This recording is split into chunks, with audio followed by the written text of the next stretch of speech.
From the foundation of this channel, I've been telling you guys, this manager is not good enough. In possession, but most importantly out of possession, we are shambolic. I don't see how we get through these grueling fixtures that are coming up. Leicester City 4, Manchester United 2. We should have lost by way more goals. And this is your match review.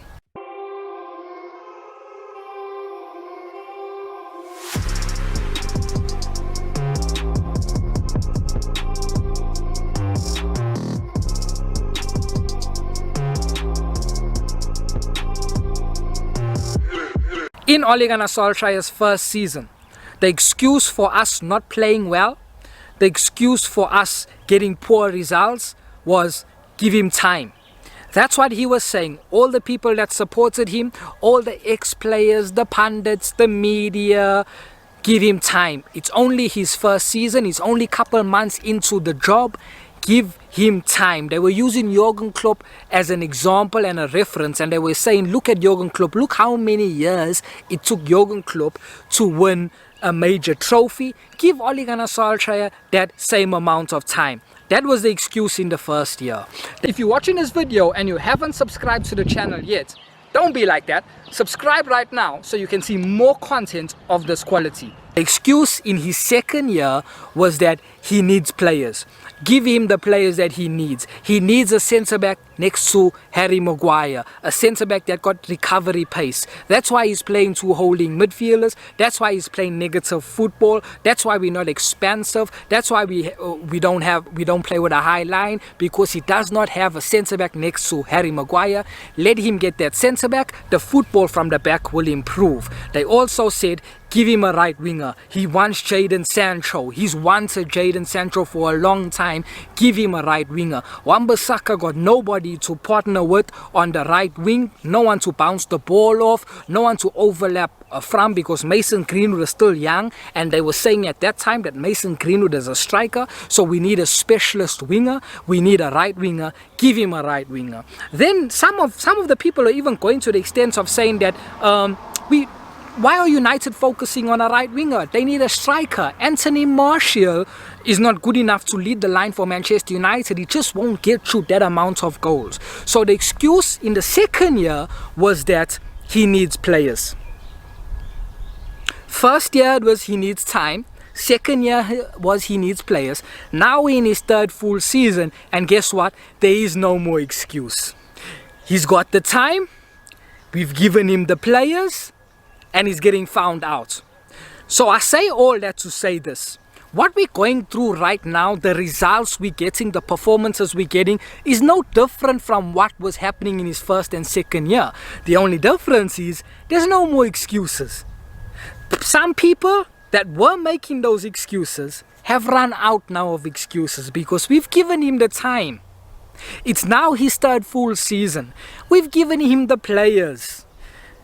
We've given him 441 million. He wanted a centre-back. We've given him one of the best centre-backs in the world. We've given him one of the most decorated centre-backs in the history of the game. He wanted Jayden Sancho. We've given him Jayden Sancho.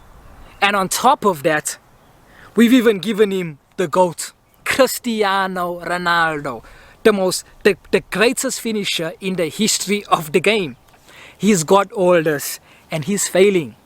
He's failing because he was failing from his first season. But people are making excuses for him. There's no more excuses. He is not good enough. He is simply not good enough. But let me read you a quote that he put out in his post-match conference. He says, every time you lose, the pressure builds. But we are used to living with that pressure. We are Manchester United.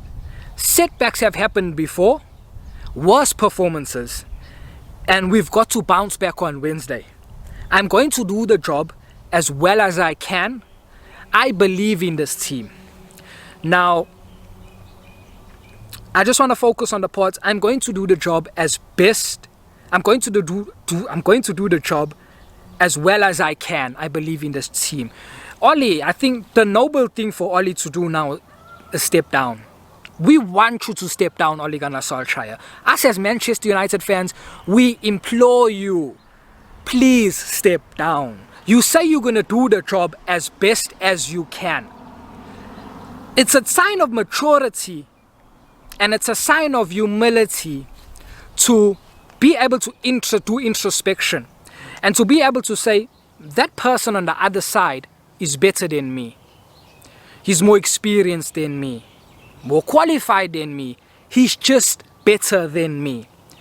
And we implore you, Oli, to look within yourself, be mature, and have the humility to look at your competitors.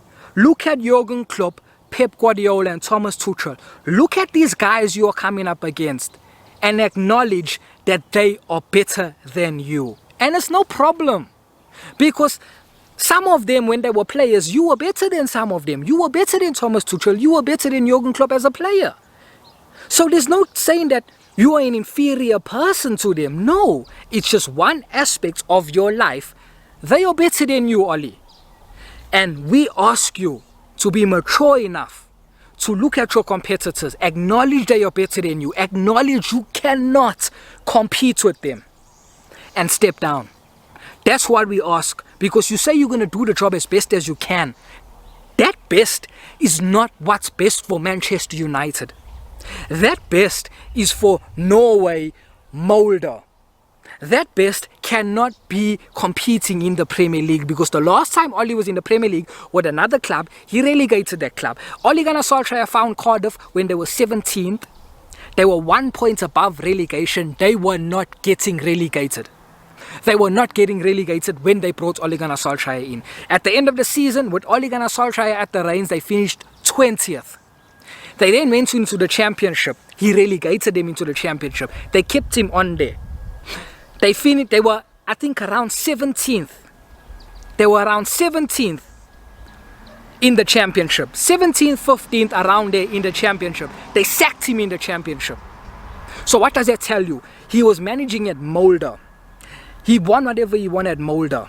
But not one credible club, European club, came looking at him when he was at Molde. What does that tell you? No Everton, no West Ham, no Newcastle, no Southampton. None of these clubs looked at Ole Gunnar Solskjaer when he's at Molde, because he was not doing anything great. And in Molde, he's not even the 20th league. He's not even ranked 20th in the UEFA coefficient. They're not even ranked 20th. That's where this guy was managing. So I implore you, Oli, step down.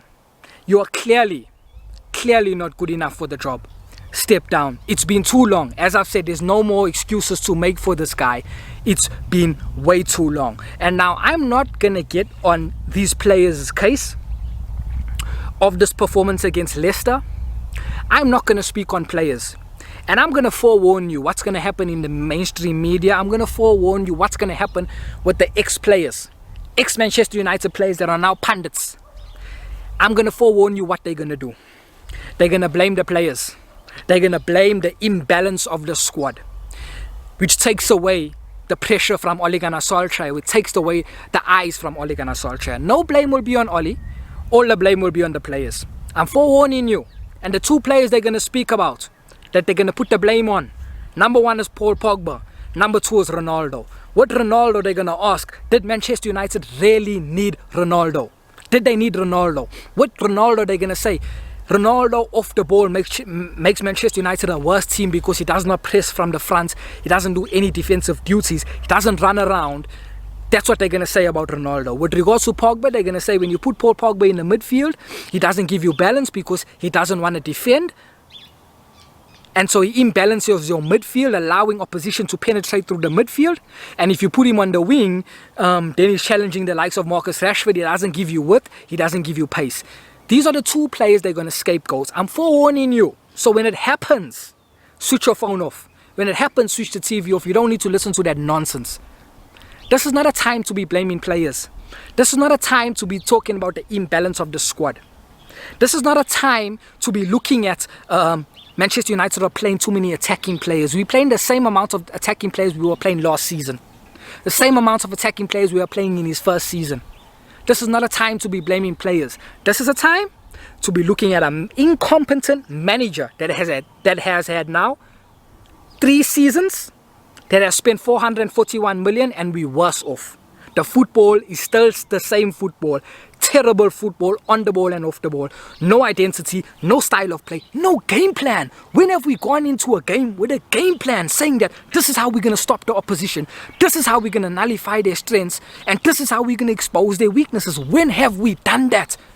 When have you seen one of our players with a special instruction just for that game? When have you seen that? So it is the time we forget about the players, because I don't know about you, but player for player, squad for squad, just squad. I'm not talking about tactics. I'm not talking about game plans. I'm not talking about systems. I'm not talking about style of play. I'm saying squad for squad. We've got a better team than Chelsea on paper. We've got a better team than Chelsea. I will take Manchester United's team over Chelsea's team any day. Forget about the manager. Forget about the coaches. I'm talking about player for player, squad for squad. I'm taking Manchester United's squad over Chelsea's. But guess what? Chelsea are first on the log now. Chelsea won the Champions League last season. Why is that?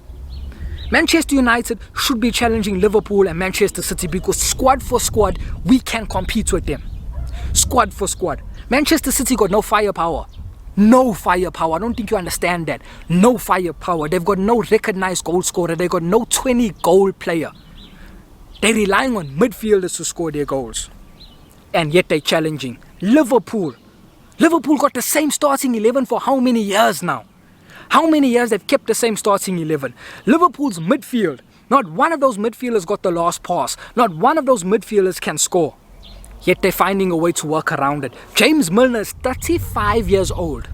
And they played James Milner in the midfield against Watford, beat Watford 5-0. No excuses. 35-year-old James Milner playing in the midfield. 35-year-old James Milner playing right back against Manchester City, got a draw against that game. No excuses. I'm not looking at players anymore. We have to look at this manager. We have to look at this manager. And one thing I want to try and give you guys, very quickly, hear me out. We are worse defensively than what we were last season. This season, we have invested in our defense. We've got one of the best centre-backs in the world. We should be better defensively. We've kept 1 clean sheet in 11 games. 1 clean sheet in 11 games. Yet we invested in our defense. Defensively, we are worse. We are worse defensively than what we were last season, in spite of investing in the defense. What is the problem? How was that? Last season, I never ever got the feeling when we played teams that they can open us up, that they can penetrate through us and create chance after chance. That was never the case. If you look at a lot of the goals that we conceded last season was through individual errors and through set pieces and maybe a moments of brilliance. But it was never opposition opening us up. Never them penetrating through us. Never. Very rarely, let me say. This season, opposition are opening us up at will. And we invested into the defense. So we have to ask the question, why? Why are we worse defensively than what we were last season, in spite of investing in the defense? Why are opposition opening us up at will? And not even top opposition, guys. We played Villarreal. Villarreal were opening us up at will. Opening us up. West Ham were opening us up. Everton were opening us up. And now Leicester opened us up. Why is that? We have to look at that. What is the difference? The difference is Ole Gunnar Solskjaer has moved the defensive line further forward. It's moved the defensive line higher up the field. Every big club should be playing with a high line. Every big club, they all do it. Bayern Munich, Barcelona, Real Madrid, Manchester City, Liverpool. Every big club should be playing with a high line, because with a high line, you play in the opposition's half. You should be playing in the opposition's half, and that suffocates the opposition. So every big club plays with a high line. The problem, and that's what Ole Gunnar Solskjaer has implemented this season as opposed to last season. Because last season, people were making excuses that he couldn't make a high line because he did not have a defender with recovery pace. So this season, he has now moved his defensive line higher up the field. We're playing with a high line. The problem is, he has not implemented pressing and counter-pressing. When you're playing with a high line, it is of extreme importance that you press and you counter press. Those two things go together. High line and pressing. Those two things go together. You cannot have a high line and not press, because what it does is, a high line is risk and reward. The reward is that you playing in the opposition's half. The reward is that you suffocating them in their half. The risk is that they have a whole they have a whole other half to attack you. They have a whole other half where they can attack you. They can lob the ball over, and all of a sudden you are vulnerable to the counter attack. There's huge amounts of space that they can attack you with because you're only playing in their half. Huge amounts of space. So that is the risk and reward of a high line. That is why it's imperative when you're playing with a high line, you have to introduce pressing and counter pressing. The minute you lose the ball when you're playing with a high line, you have to win that ball back as fast as you can, because number one, your players are out of position. Number two, there's a whole half that the opposition can attack. And so that's the problem that Oli has not done. That's the problem we have at Man United. We are playing with a high line, but he has not implemented pressing and counter pressing. So when we lose the ball, the opposition have the time to get the ball, lift their head, see there's an open space, lob the ball to the open space and attack us. Have the time to see, you know what, we've got the time. Manchester United are out of position. They're not pressing us, but they're out of position. Let's make let's pass some balls through them. And this is what what's his name? Brendan Rodgers. This is what Brendan Rodgers had to say. Hold on, let me just read it for you. This is what Brendan Rodgers had to say about Manchester United. He said, I thought we started well. The Manchester United central players weren't pressing, so we could be patient and work the ball through the pitch. We got into some really good areas and put pressure on their backline. What did I say, guys? We play with a high line, but we do not press. And that is a formula for failure. That is a formula for failure. Brendan Rodgers admitted it. He said their central players weren't pressing. What he means by central players, he doesn't mean only Paul Pogba and Matic. He's talking about Bruno Fernandez. He's talking about Cristiano Ronaldo as well. You've got 4 players there that are in the most important parts of the area. Is the middle of the park, is the central part of the pitch, and the most important parts of the field. That's where we're not pressing. That's where we're not pressing. And as a result of that, Leicester were playing balls in between the lines, playing balls through the lines, and that's the most dangerous passes that you can allow, is passes where the opposition's playing the ball centrally through the lines. They can pass the ball to the wings. There's not a lot of danger on the wings, because even when they go in the wing, they still have to cut in and come to the center. The center is where the goal is. And we allowed them to make the passes through the center and breaking the lines. And that is so dangerous. And that's what we have done. As I said, we play with a high line and we do not press. We've never been pressing. Let's be honest, guys. We've never initiated full pressing. We don't have pressing triggers. We don't know how to press. We've never known how to press under this manager. And that's one of the easiest things to coach. Brendan Rodgers just exposed us there. So that's why I say, guys, I'm not going to go on to players. This is the problem this season, why we defensively so bad. Oli has moved the line further forward. Our fullbacks, their starting positions are much higher, but he's not implemented pressing and counter-pressing, which is a recipe for disaster. Now let's get into the players and the performances that they put out. First of all, David De Gea. Let's start with David De Gea. Man of the match. David De Gea is back to his best. And whenever your goalkeeper is the best player on the park, there's a big problem. There's a huge problem.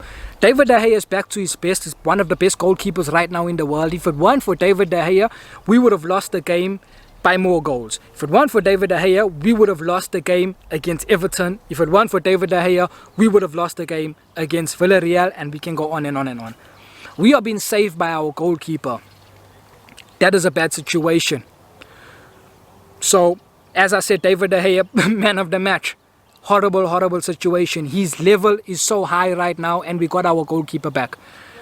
Then let's go on the right back position, and then let's work our way to the problem area. Right back position, Wan-Bissaka. Some people say he had a good game. I beg to differ. I think he was bang average. Bang average. I think that in 2021 modern day football, your fullback needs to be better attacking than he is defensively if you can't get a balance. If you can't get a fullback that's good in both phases of the game, at least he needs to be better going forward than he is defending. Look at João Cancelo. That's the case with João Cancelo. You look at Trent Alexander-Arnold. That's the case with Trent Alexander-Arnold. Wan-Bissaka is extremely poor going forward. He gave us nothing in the Leicester game going forward.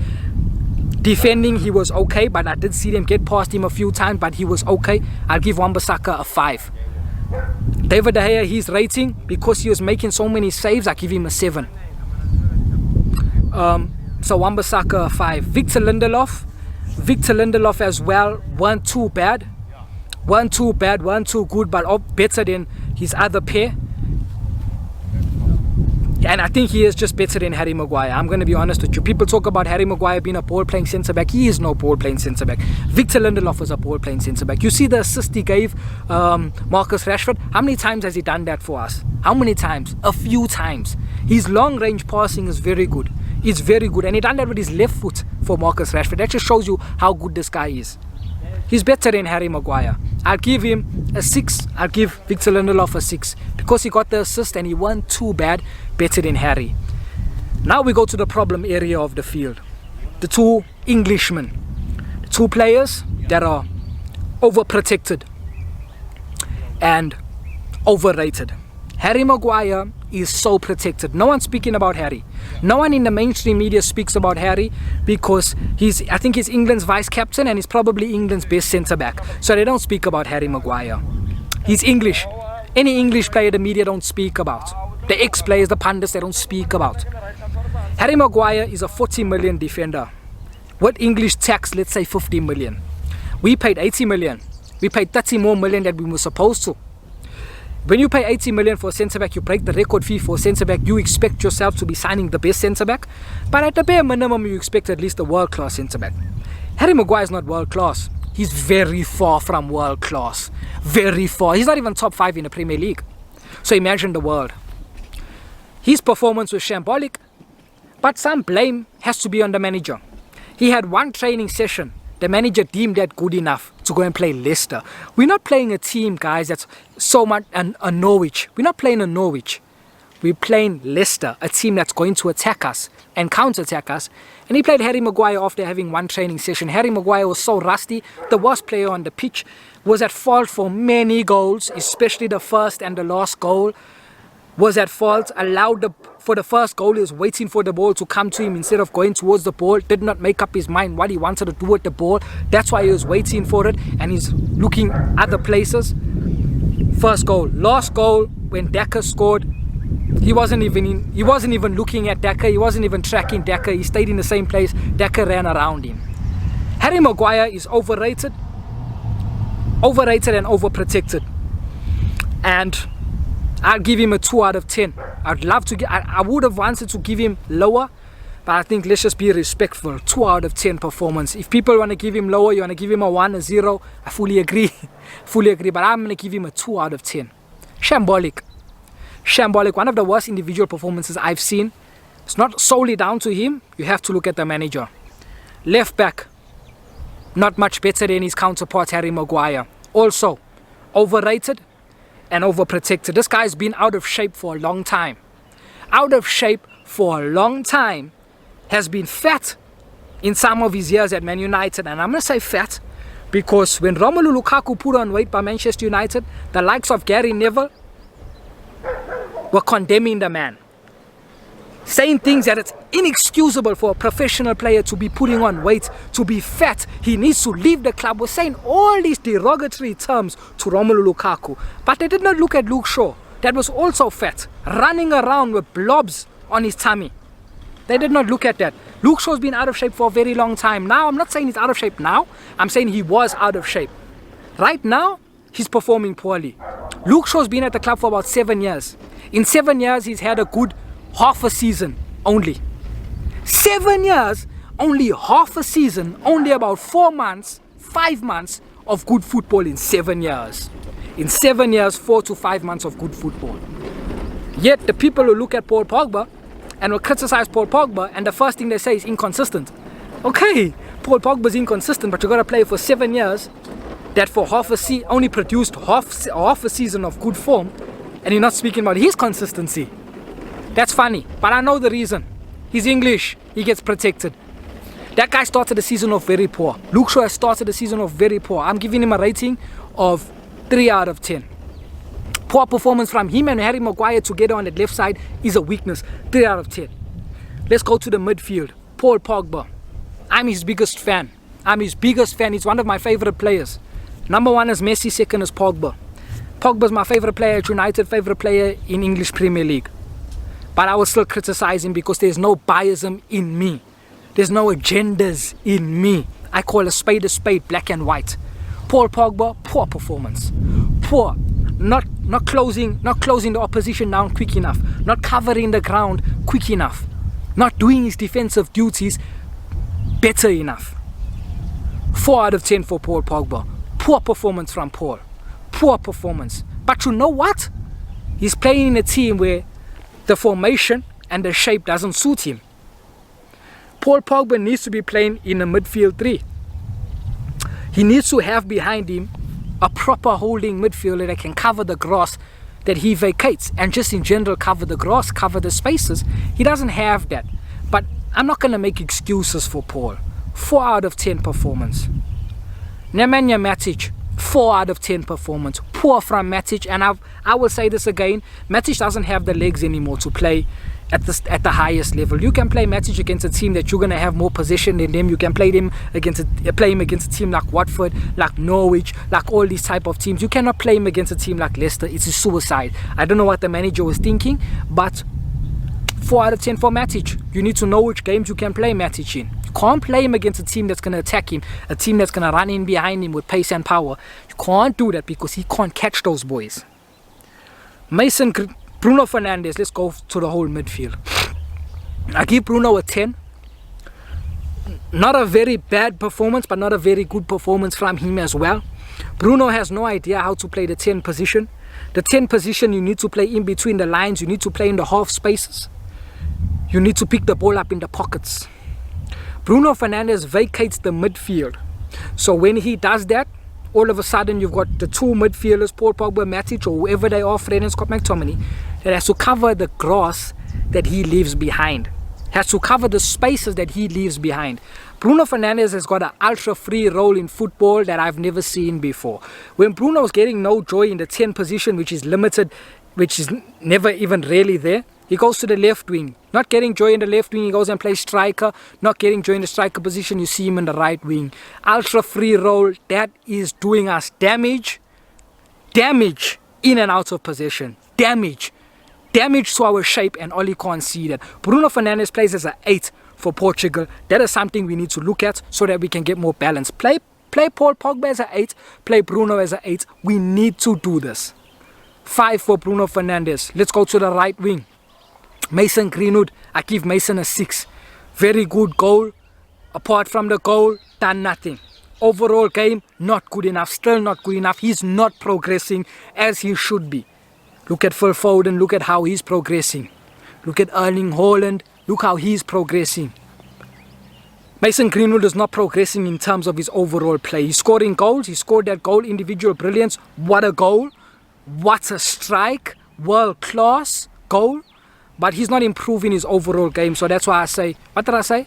6. He scored his goal, but his overall game still not good enough. So 6. You got Jayden Sancho. I give him a 5. People say it was a good game. I beg to differ. It can't be a good game when just because he did not surrender possession easily, just because he was making simple, easy passes, people say it's a good game. It's not a good game. It's a good game for him because of the lows that he's been in this season, 100%.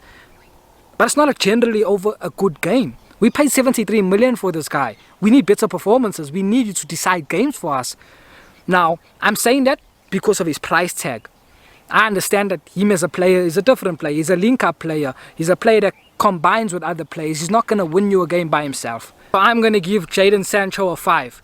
Then we go to the hot topic. The player that I told you that they're going to more than likely criticize, more than likely bring up for our downturn in performances and results? Cristiano Ronaldo. Ronaldo's an elite finisher, the greatest finisher in the history of the game. He's got the goals to prove it. In any situation, given any chance, I would pick Ronaldo over any player in the world. Even a 36-year-old Ronaldo, to get on the end of a chance, I'll pick Ronaldo. But without the ball, without the chances, Ronaldo is a liability. His overall gameplay is very low. Is very, very poor, and it has been poor for a long time. When Ronaldo's not scoring, he's not doing anything. There's two types of strikers that you can get. There's a striker that when he's not scoring, he's still bringing so much value to the team. Then there's another striker that when he's not scoring, he's doing nothing for the team, brings no value to the team, adds nothing to the team. And Ronaldo unfortunately falls in the second category. When he's not scoring, he's doing nothing on the pitch. It's like you playing with 10 men when you have Cristiano Ronaldo without the chances, without the scoring. He can't hold the ball up. His overall footballing ability has decreased, has gone down. And that's because towards the latter years of him at Madrid, he left he started focusing solely on his finishing ability, and he neglected every other aspect of being a footballer. Ronaldo was technically so good when he was at Manchester United, even his early years at Real Madrid, technically so good, got on the ball, ran with the ball, dribbled past people, made passes, made crosses. Right now he can't do anything of that. He can't. On the ball he looks uncomfortable. When he's receiving the ball, when he has to hold the ball, or he has to maybe run a few yards with the ball, it looks so uncomfortable, it looks so unnatural. He has neglected that part of his game. And so people are going to bring Ronaldo up. I'm going to give him a rating of 4 as well. Same rating I gave Paul Pogba and Matic and him. A poor performance from Ronaldo. You can even give him a lower rating because he done absolutely nothing in the game. Absolutely nothing. But I'll just give him a 4 just because it's Ronaldo. But I'm forewarning you guys that they are going to speak about Ronaldo and bring him up and say that it was a wrong move for us to buy Ronaldo. Now I'm going to make a video as well later in the week. Stay tuned for that video speaking about Ronaldo. But that's the rating. If I have to give Ole Gunnar Solskjaer a rating, I give him a 0. A 0 because he made too many mistakes, including an unfit Harry Maguire. Half-fit, Harry Maguire. The midfield partnership was so bad to choose. So yeah, his substitutions also, bringing Scott McTominay on for Matic when we need to score a goal. What thinking is there behind that? You've got Donny van der Beek, you've got other players that can make an impact. Substitutions are always off with this manager. He doesn't even know how to make a sub. A 0 for Oli. I want this guy out. Guys, if you're watching this video, you haven't subscribed, hit the subscribe button. As you can see, I'm giving you A1 content. I'm giving you the truth. You're not hearing this at the other channels. Hit that subscribe button, smash the like. I'll see you all. Peace.